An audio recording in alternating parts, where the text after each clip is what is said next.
சிந்திப்போமே. 1753 பஞ்சாக்கரவன் அருள் புல் இன்பம் பூணுகவே ஸ்ரீ கச்சியப்ப மாமுனிவர் விளக்குகிறார்.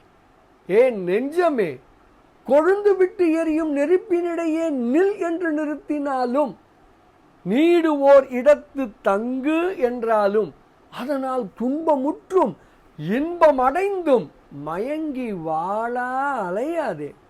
பஞ்சாக்கர தேசிகனுடைய திருவடியே புகழ் என்று தழுவி கிடப்பதே என் கடன் என்று இருந்து இன்பத்தில் திளைப்பாயாக. இப்படியாக குரு முதல்வரின் திருவடியே இன்பம் நல்க வல்லது என்று விளக்குகிறார் ஸ்ரீ கச்சியப்ப மாமுனிவர்.